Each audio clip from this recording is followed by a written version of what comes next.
Okay, so we will start in 5 minutes. Yes.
Hello, I'm audible. I'm audible. Yes, sir. Okay. Fine. So how did your exam go? Quiz 2?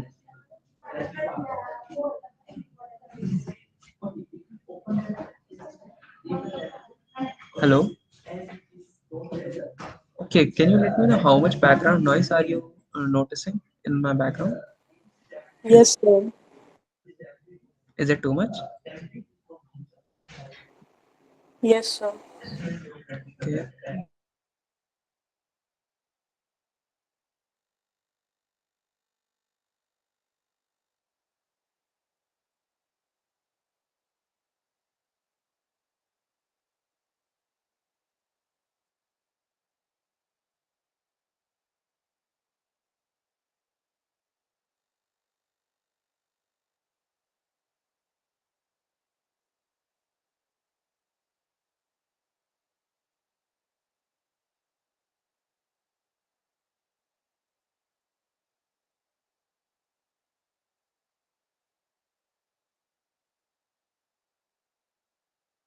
Hello?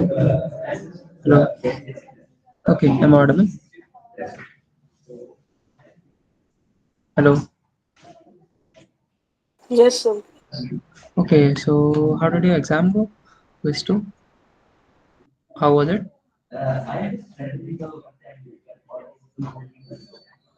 How was it? Anyone would like to answer?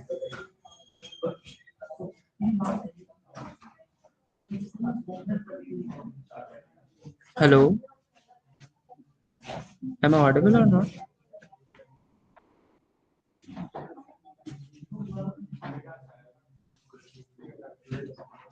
Hello? Can anyone let me know if I'm audible? Yes, sir, you are audible. Yes, sir, you are audible. Okay, so I'm asking, how was your exam? Quiz 2?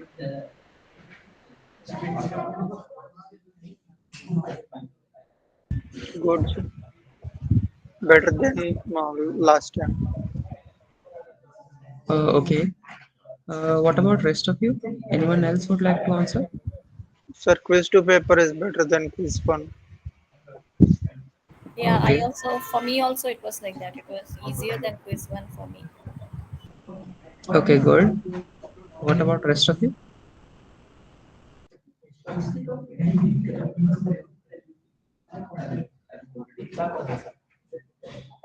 What about rest of you?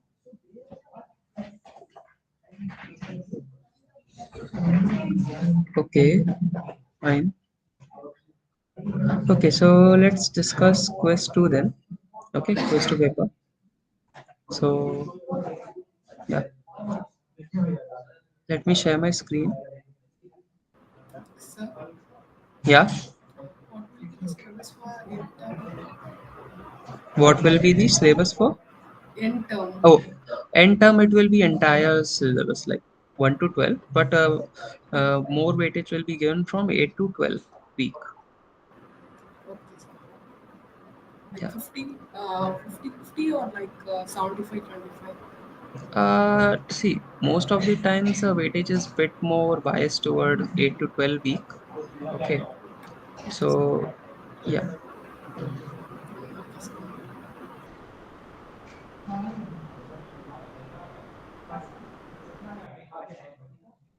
So the final marks will be average of all the three quizzes, or it will only be NSEM marks? Just wait 1 minute. Abhijit, Abhijit, Abhijit.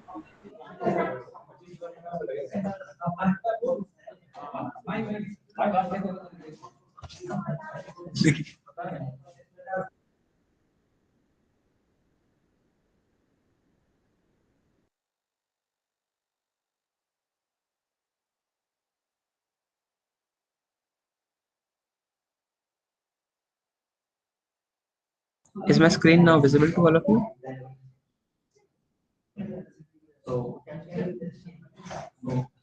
Is my screen? Yeah. Okay, fine. Okay. Yeah, someone was asking something. Can you go on again? No, I just wanted to know whether the average of the quizzes will be taken or only the NSEM will be taken for final. Uh, for final, you mean marks? Yeah, For final score, you mean? for final score, yeah. Yeah, so for final score, there is certain weightage given to every quiz.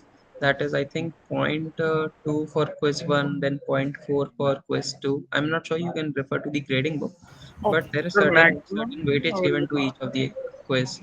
Sorry? sir, maximum of quiz 1 and quiz 2 Yeah, will be maximum of taken. quiz 1 and quiz 2 happens in case you have missed one of the quiz, or it could be that in one quiz you have performed utterly, you know, like very badly. So then that happens. Like the max score which you will be getting from those two options will be the one which is given to you. Okay. Okay. Sir, more weightage is for end term exam. No, no, weightage is given, right? You can refer to the, I think 0.6% is given to the end term exam if I'm correct. But I'm not sure, you can refer to the grading book. So there are two policies for grading. Like one is which takes the weightage of both quiz one and quiz two and end term, and then there is one which takes best of quiz one and quiz two and end term. Okay, you can refer to the grading book, right? Okay, so let's start with the quiz discussion. Okay, so this is your maths too. Is it visible? Is it visible? Yes. Yes. Okay, so it is of 25 marks. You can see it here. Okay, so let's start. So first question, anyone, any doubt? So it is saying that let A is a matrix given to you, which has x3 minus 4y. Then there is a transformation given by t of xy is equals to trace of A. Okay, so basically they have given you t of xy is equals to x plus y. Recall that the matrix is trace of the matrix is sum of diagonal elements. Okay, fine. Then which of the following statements is true? Anyone, any doubt in this?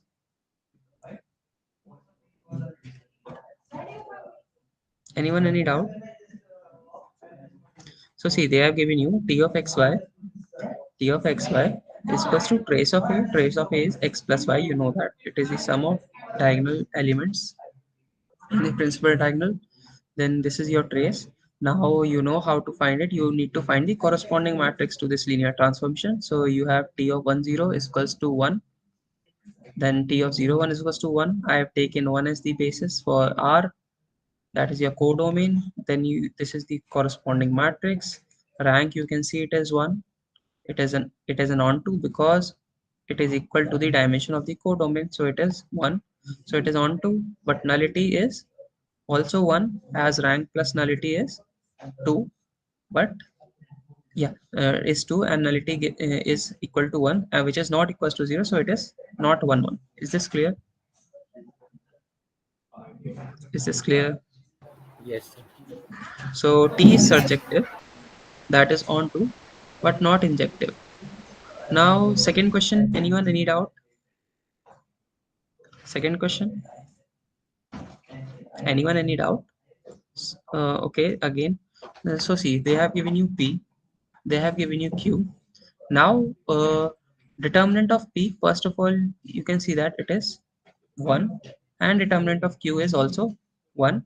Now, why we are calculating this?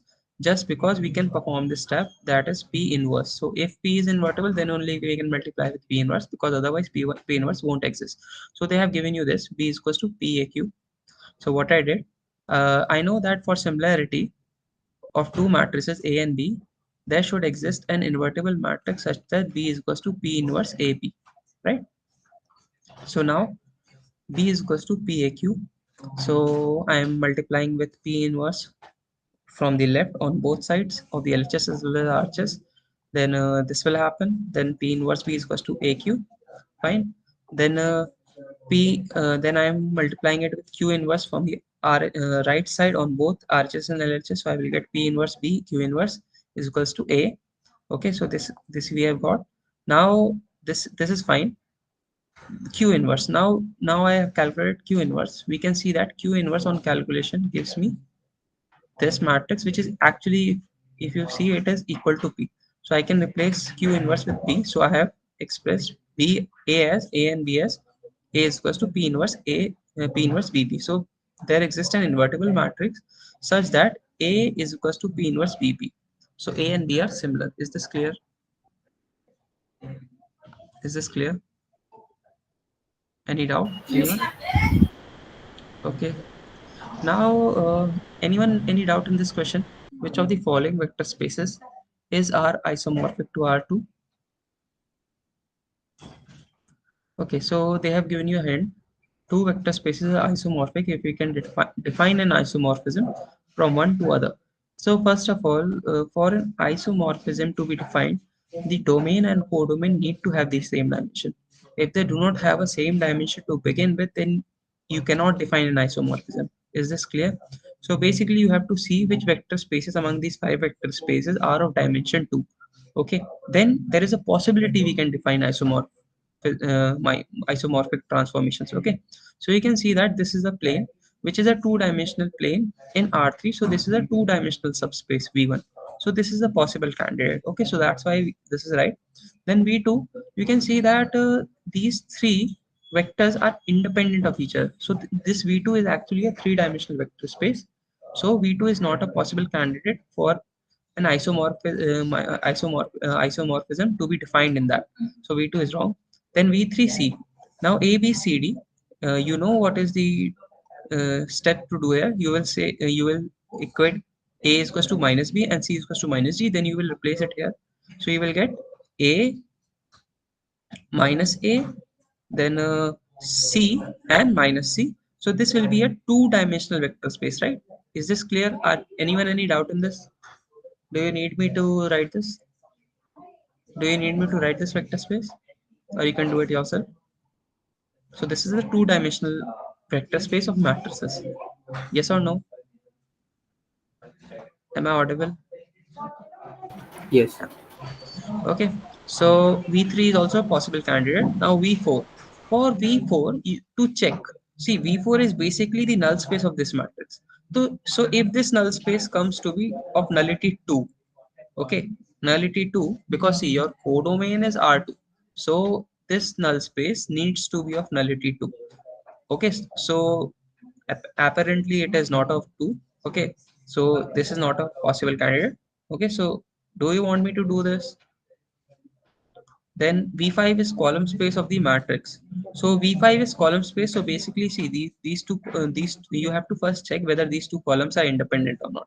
So these two columns are definitely independent. So basically, a column space of these two columns will be two-dimensional. So V5 is also a possible candidate. Is this clear? Is this clear? Yes, sir. Okay. Now select all. Okay, let me see. So I've written third question here. Then okay, fine. So now, yeah, for a matrix of A dimension, rank of matrix is equal to minimum of F. No, it is wrong because rank of A is less than equal to minimum of M cross N, comma N, right? So this is the result, not this. They are saying that it is equal to, but that is not true. It is less than equal to. So first option is wrong. You can see it. Then nullity of an invertible matrix is always zero. You, I have already told you in TS session that if nullity is non-zero, this will implies that determinant is equal to not equal to zero, right? Sorry, yeah. If nullity is zero, if nullity is zero, that is there is no free variable, then determinant will be non-zero. Okay, so this is the actually the converse of it. So it is saying if determinant is non-zero, that is matrix is invertible, then nullity has to be zero. Is this clear? So this option is correct. Now, for a matrix of dimension m cross n, the row space is same as column space. This is wrong because if you have a 2 cross 3 matrix, okay, 2 cross 3 matrix, then it will look something like this, right? Then row space of it will have vectors from R3, but column space of this matrix will have vectors from R2. So obviously this is not true, right? So this is correct. This is wrong. Then if A and B are square matrices of order n such that rank of AB is equals to n, then A and B must be invertible. So see, rank of AB is equals to n. So they are of order n. So nullity of AB must be 0, right? Nullity must be 0. Nullity must be 0, yes or no? This means that determinant of AB must be non-zero from this, yes or no? Then, if determinant of AB is non-zero, this you can write determinant of AB as determinant of A and determinant of B. So these both determinants will be non-zero. Okay, is this clear? Then, if both are non-zero determinants, then A and B both are invertible. Is this clear? So this is correct. Anyone any doubt in this? Any doubt? Are you getting this? How this is true? Hello. Yes. Okay, fine. Now Next question. So this is a multi-part question. Okay. So see. Okay. So they have asked you which of the they have firstly given you a matrix which is with respect to some ordered basis for domain and codomain. Then they are asking you which of the following matrices represent matrix representation of T with respect to standard ordered basis 1, 0 and 0, 1 for both domain and codomain. So first of all, what you need is you need to find the definition of the matrix. Okay, first you need to find this. To find this, uh, they have already given you two images. So you know you can define a linear transformation if you know the images of a vector basis vector set. Okay, so they have given you this T of 1 1 they have given you, okay, which is 3 0, and T of minus 1 1 they have given you, which is 1 of 2. Okay, you can backtrack it and you can get this since your basis for codomain is 1 0 and 0 1. So basically these are your outputs. Okay, so they have given you this. Now you know how to find the explicit definition. So you express the general element of the codomain, sorry, domain. So your domain is R2. So you express the general element as linear combination of these two vectors for which you have the outputs. So you express them, you will get P as x plus y by 2 and Q as x minus y by 2. So you have got this. Okay. So now you will find the output of T of xy. That's how we find the general, uh, that's how we find the explicit definition of the linear transformation. So T of P11. So I've placed this linear combination in this. Now you are going to find it. P is x plus y by 2 and Q is x minus y by 2. So you will exploit the definition of linear transformation. X plus y by 2 is acting as a constant, so it will come out. Then you will T of 1 1 plus x minus y by 2 T of 1 minus 1. So now you know the images of it. This is the image and this is the image. So this is 3 0 and this is 1 2. Okay, so 3 0 and this is T of 1 minus 1 minus 1 is 1. Now you will add them and you will get your definition. So this is your definition. Now, to find the matrix with respect to the standard basis set for both domain and codomain, you will find the images of 1 0 according to this definition and 0 1 according to this definition. So these are your two images. You will place them as columns. So this is your matrix. Is this clear? So let's see. So it is 2 1 and 1 minus 1. So 2 1 and 1 minus 1. So this is your answer. Is this clear? And the second approach to solve this would have been you would have directly expressed 1 0 as the linear combination of the two vectors in present in the basis set for the domain. So this is one method. This is a second method. It will give you the same results. Okay, you can see it. Now since you have the matrix, you can, okay, and this is your, I have already solved it, 2x plus y x minus y. Let me see. uh, yeah, 2x plus y and x minus y. So this is your second part also. Then they have asked you what is the rank of T and what is nullity of T. So rank is 2, nullity is 0. Okay, you can solve it by converting it to REF, or you can directly see that the two columns are independent. Okay, so these two we have answered. Now, okay, now this question. Next question is A and B are square matrices of order n. Determine whether the given statement are true or false. The given sub-questions are independent of each other. They have been grouped together because both are related to the concept of similar matrices. So if A and B are similar matrices, then A transpose and B transpose are similar matrices.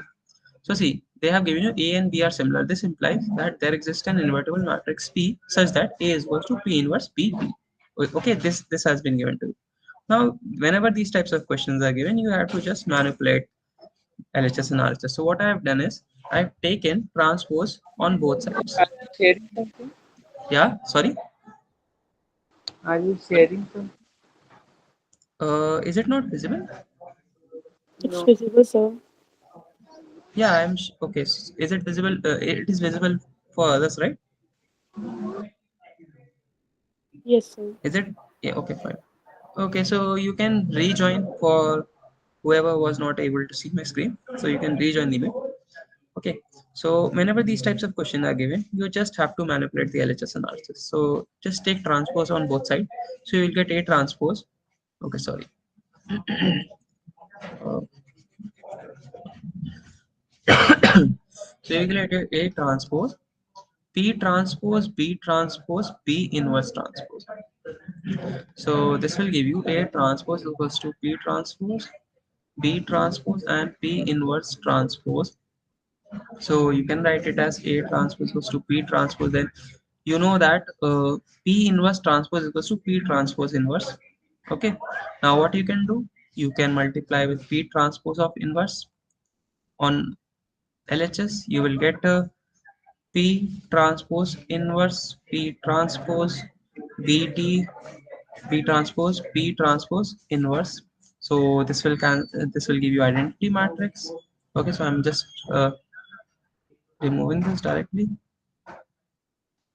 So this will give you, okay, fine. This will give you identity matrix. Then you have to multiply it with uh, P transpose and P transpose. So this will again give you identity matrix. So you will get P transpose as P transpose inverse A transpose P transpose. So this says that P transpose and A transpose are similar. Okay, is this clear? Is Sir, this clear? Yeah. sir, can I directly say that even if the traces or determinant and the rank are similar, are No, no, same, no. then So see, they won't be similar?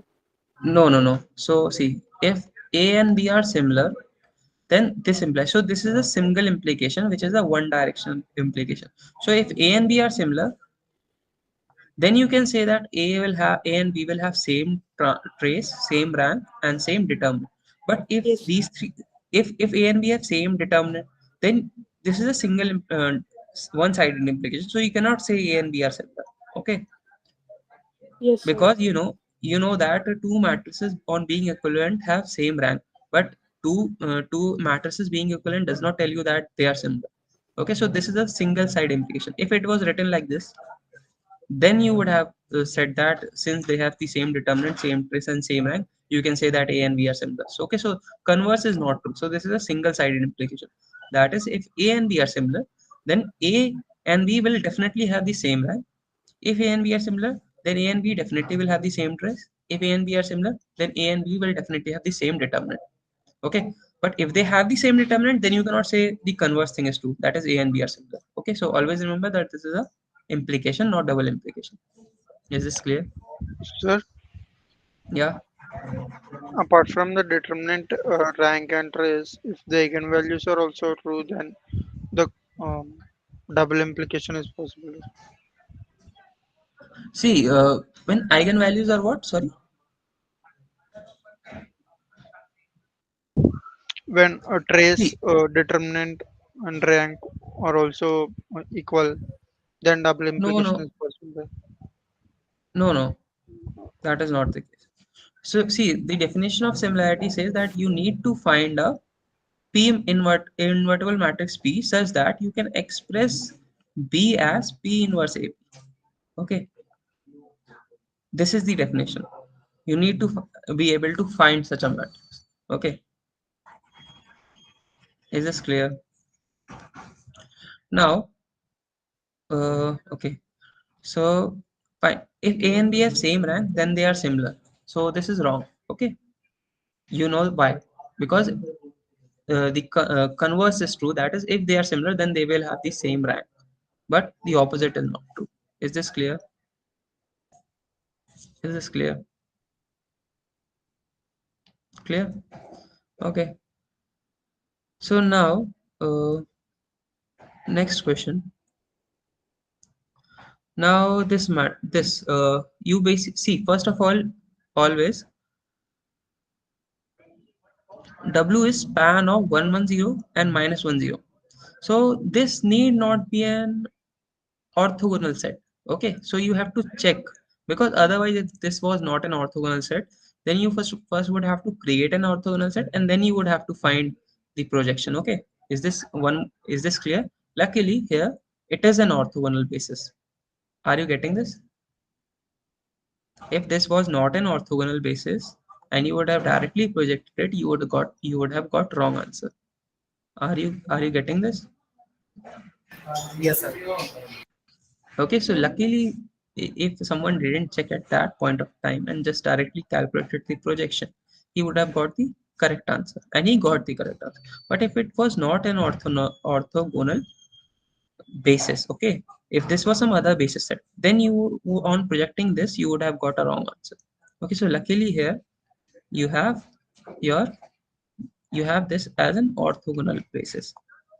So this is -1 plus 1 plus 0. So this is luckily an orthogonal basis. So on projecting it, you know what is the projection formula? It is summation of sorry, B on Pi, where Pi is your orthogonal basis vector. Pi, Pi, Pi, right? This is your I is equals to 1 to n, where n is the dimension of the subspace onto which you are projecting. So this is a two-dimensional subspace. So this is your formula, right? Are you getting this? That there are two addition terms. Is this clear?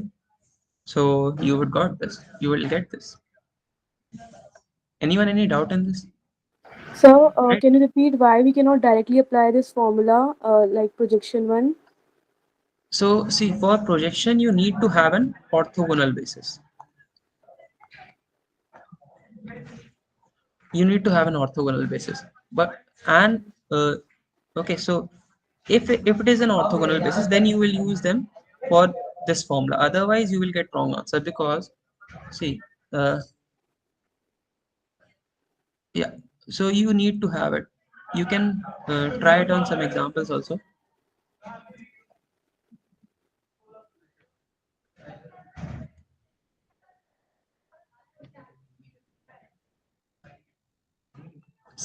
See, this is by convention that we have to project a vector onto an orthogonal basis, right? See, if you see your original axes are also perpendicular, right?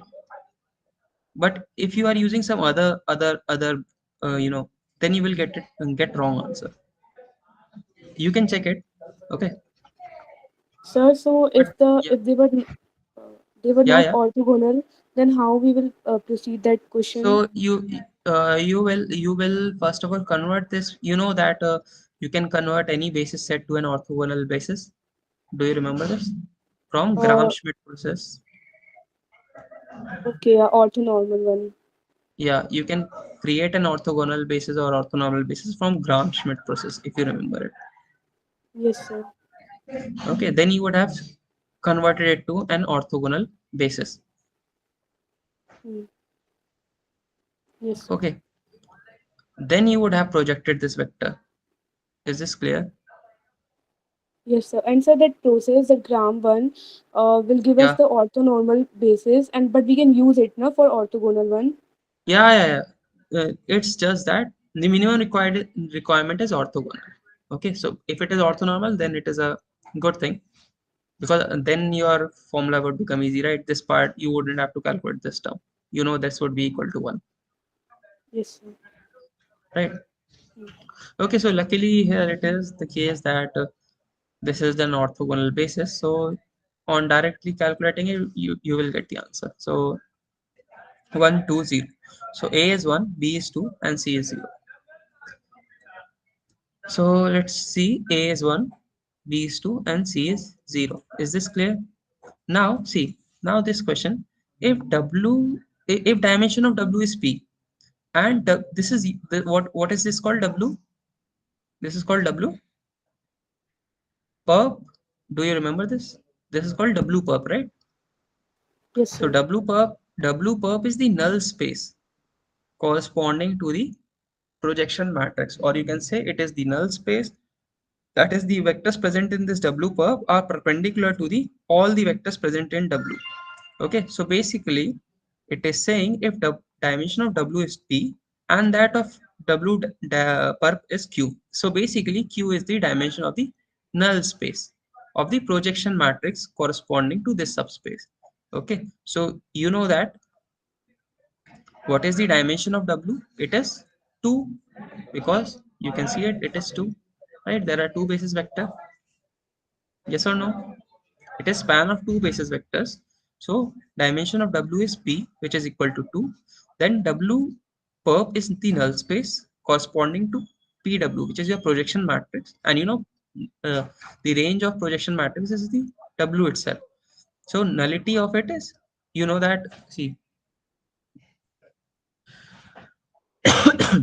so, so yeah. So you know dimension of W is 2. What will be the null space? Null space would be equal to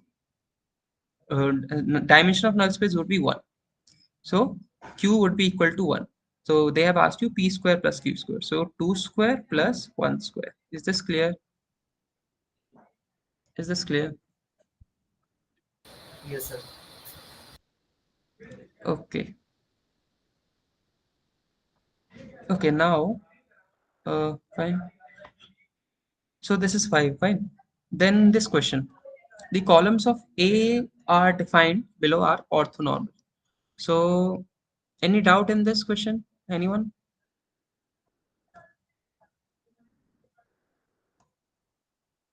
So see, what is the condition for orthonormal? First of all the three columns should be mutually perpendicular. Okay. And the norm of each of these vectors should be equal to 1. So I've written down those conditions. So there will be 6 conditions: 3, 4, 5, 6. So on solving these, so see, these are your mutually perpendicular conditions, all three. So C1, C2, C3 are mutually perpendicular, right?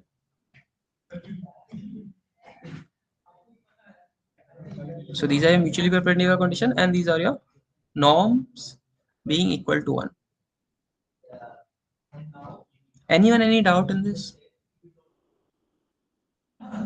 Okay, so see, you are getting two values of A, one value of B, and one value of C. So, okay, so for A, the answer is given as 3. So let's check whether A is equals to minus 3 will work or not. Okay, so for B and C, you are only getting one value. So let me check. Okay, so let's check it.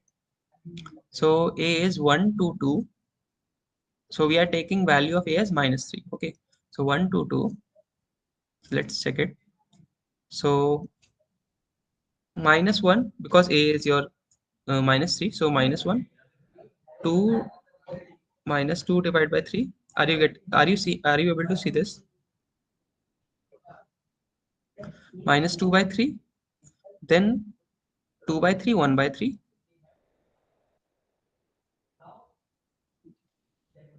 Then this is B is 2. So minus 2 by 3. Then A is 2 by 3. Then minus 2 by 3. Then C is minus 1 by 3. Okay, let me check it. 1 by 3 minus 1 by 3 minus 2 by 3 minus 2 by 3. Then you have minus 2 by 3. Sorry, 2 by 3, 1 by 3, minus 2 by 3. Then you have, okay, this will be minus 2 by 3. This will be 2 by 3, 2 by 3, and C will be minus 1 by 3. Now we have to write the transpose of it. So you know A transpose into A is equals to identity matrix. So that's what I'm doing because this is an orthonormal. I mean, all the columns are orthonormal vectors. So let's check it. So minus 1, 3, then minus 2 divided by 3, then minus 2 divided by 3, then 2 divided by 3, then 1 divided by 3, then minus 2 divided by 3, then you have minus 2 by 3, then you have 2 by 3, then you have minus 1 by 3. So let's check it whether I have entered the correct entry. So minus 1 by 3, minus 2 by 3, minus 2 by 3, then 2 by 3, 1 by 3, minus 2 by 3, then minus 2 by 3, 2 by 3, and minus 1 by 3. So let's check it. Okay, so it is also coming to be an identity matrix. Okay, so the thing, anyone got minus 3 as answer? Anyone has entered minus 3 as answer? Anyone?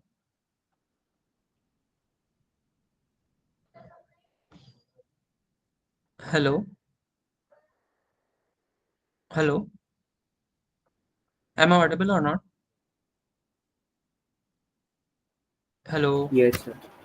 Okay, so anyone has entered minus 3 as answer or was confused whether minus 3 could be a plausible answer for that?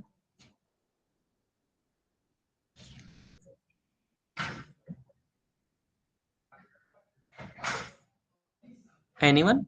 No one? So the thing is, I think the answer could be minus 3 as well. Okay, for B and C, the answers are correct. So 2 and 1. So for B, it could be minus 3 as well. So I will get back to my instructor, confirm with him, and then I will let you know. Okay. So there could be a correction in this one. So 3 is correct, and minus 3 is also correct. So if someone might have entered minus 3, he would get correct marks, I think. Okay. Fine. So next question. Okay. So next question is, so see, okay, so we have all the three answers. Now anyone, A transpose A plus AA transposes to KI. So since the columns are orthonormal, this is an orthonormal matrix, right? This is an orthonormal matrix. Sorry, orthogonal matrix. And you know the property of orthogonal matrix. You know what it is? It is A transpose A is equals to identity matrix is equals to A transpose. So when you will add A, this will be equal to identity matrix plus identity matrix. So this will be 2 times of identity matrix. And they are saying that it is equal to K times I. What is K? K is 2. Yes or no? Is this clear? So value of K is 2, as you can see it here, right? Then anyone, okay, last question. Anyone was able to do this?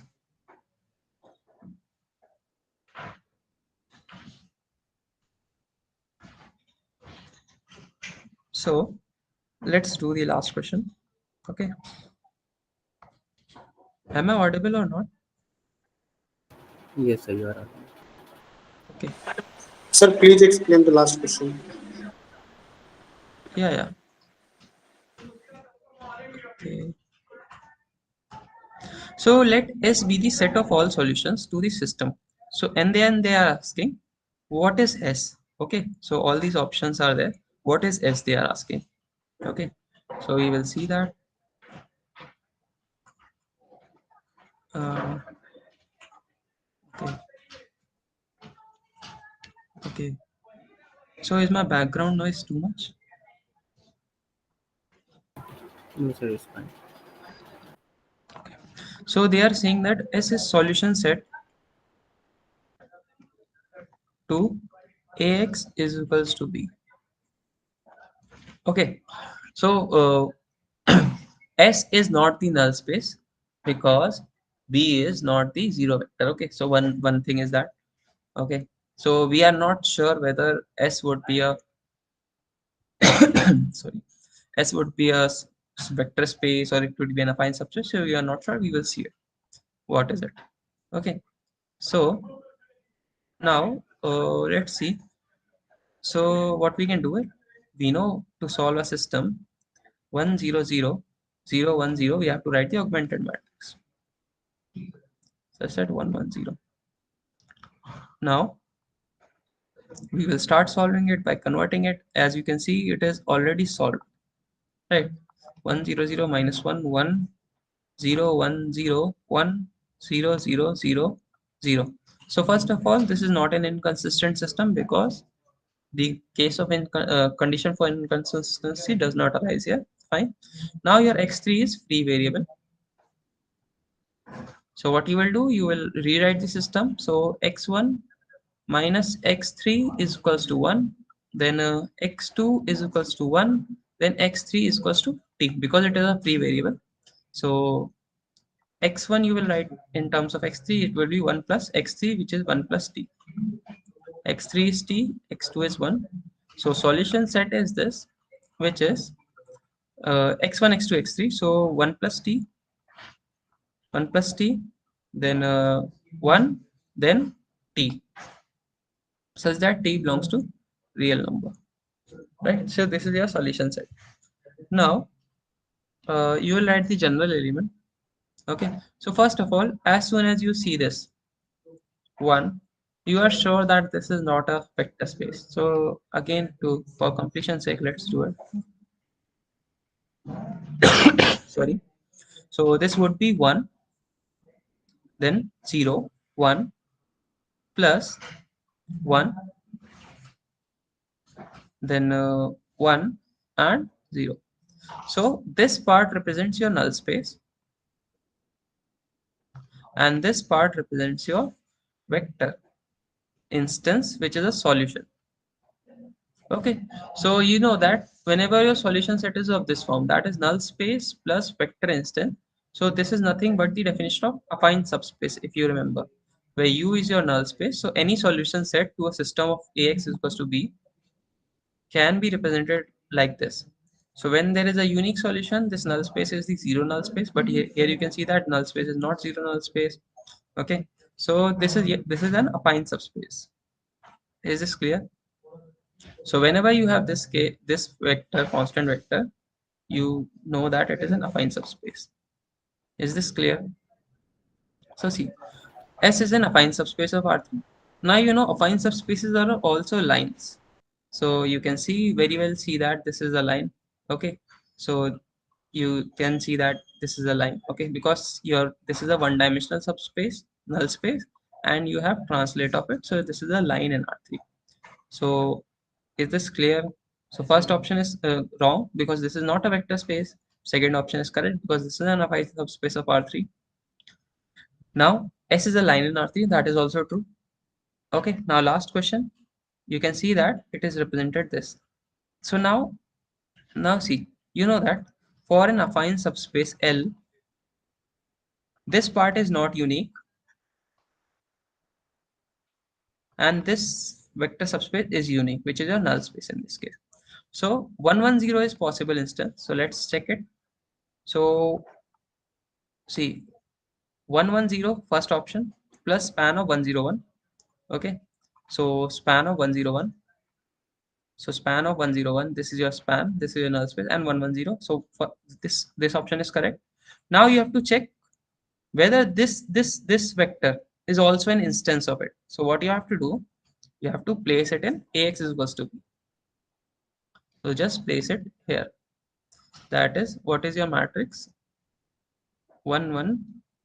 Okay, 1 0 0 0 1 0 minus 1 0 0. So you just have to multiply this last vector 0 minus 1 minus 1 0 1 minus 1. You will just have to multiply it and see whether it is coming equal to your B vector. So let's check it. Okay, so this would be 0 times the first column plus 0. Okay, so you will get uh, 1 0 1 minus 1 plus span of 1 0. What was your B vector? B vector was uh, okay, 110. Yeah, that's why I was wondering why it is. So this is 110, not 10.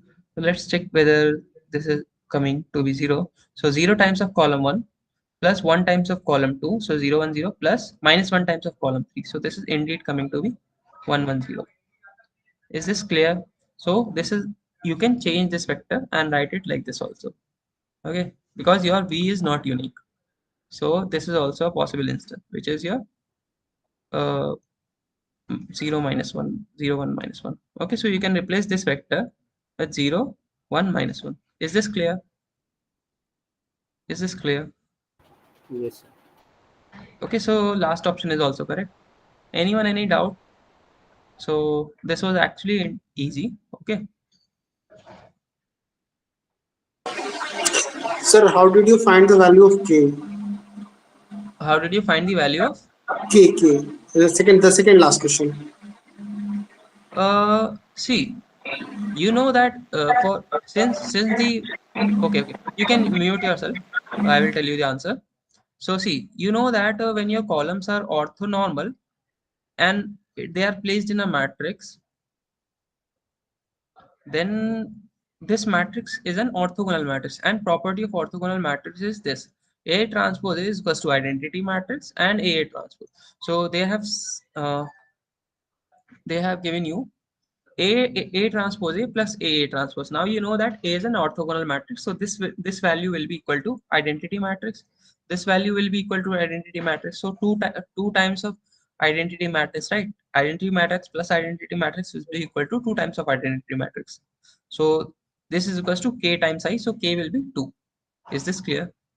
So it is A is orthogonal, yeah, orthonormal matrix. See, in ortho, we call it orthogonal matrix, but the columns are orthonormal in it. Okay, so these are orthogonal columns. Columns are orthogonal to each other, but they have an additional property that norm of each of these columns is 1. Okay, so we call them orthogonal, but the columns are orthonormal. Is this clear? Columns are Yes. orthonormal, right? Yeah, but we call the matrix orthogonal.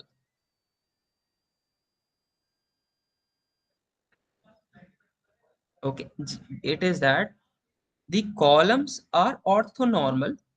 Okay, but we call it an orthogonal matrix anyway. Is this clear? Yes. See, if you remember, orthogonal transformations are there, right?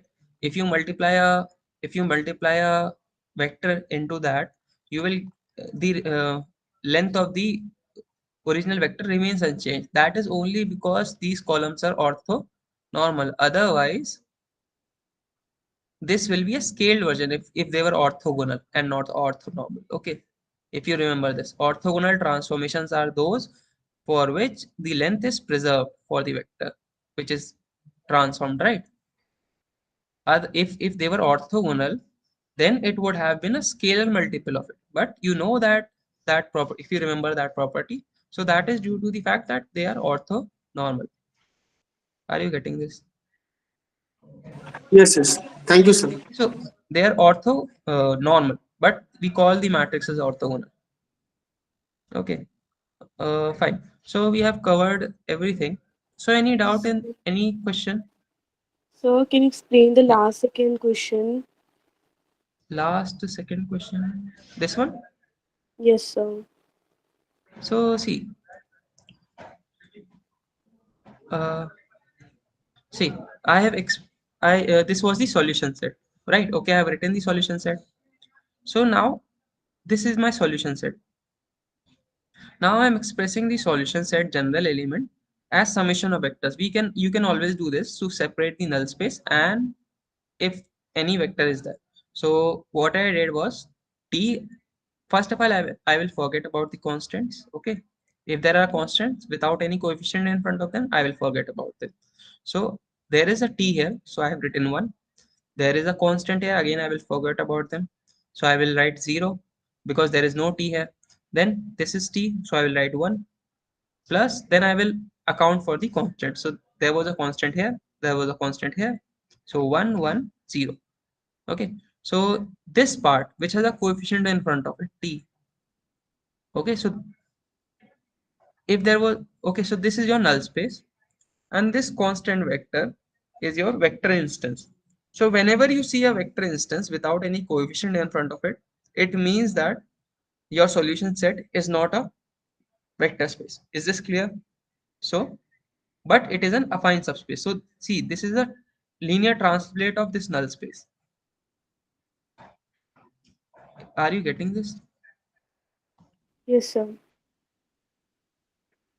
Okay, so if this was your null space, then this solution set is this, some line which has been translated. So this is a line because see, you will see the dimension of what is the dimension of affine subspace? It is the dimension of the corresponding null space. So you sorry corresponding vector subspace associated with it. So this solution set has this subspace associated with it, which is its null space, and you can see its nullity is one. That is, it is one dimensional. So the solution set is one dimensional. Okay, so that option is correct. That it is a line in R3, line in R3. Then you can see that due to this vector, it is an affine subspace. If this was not present here, only this part was present here with the coefficient, then you know that this is nothing but span of a vector, right? T times of some vector. So this is a span, and span is always equal to a always a subspace. So you would have said that this is a vector space in R3, but that is not the case. Are you getting this? Do you want me to explain it further? No, sir. Understood. Okay, fine. So as you can see, the questions were quite easy, right? If you know some of the properties, you will surely be able to score 100. So, okay. So, I think this was one question in which you need to have the knowledge that isomorphism can only be defined between domain and codomain of the same dimension. So, if your dimension of the domain is different from the codomain, then you cannot have a isomorphism, right? Is this clear? See, your codomain is R2, and then we have these were your possible domains V1, V2, V3, V4, and V5. You had just had to check which of these were two dimensional. Okay, is this clear? Is this clear? Anyone any doubt? Any doubt in this? Anyone? So rest of the questions are quite easy. As you can see, we have gone through each of them. Is this clear? Yes. Yes, sir. Okay, okay. So if you have any doubt, you can ask it right now. Uh, if you don't have any doubt, then I will end this meet probably. Uh, okay, so start asking your doubts if you have any. Otherwise, you can leave because today is only the discussion for Quiz 2 and no other thing. Okay, so you can leave then. I will stop the recording.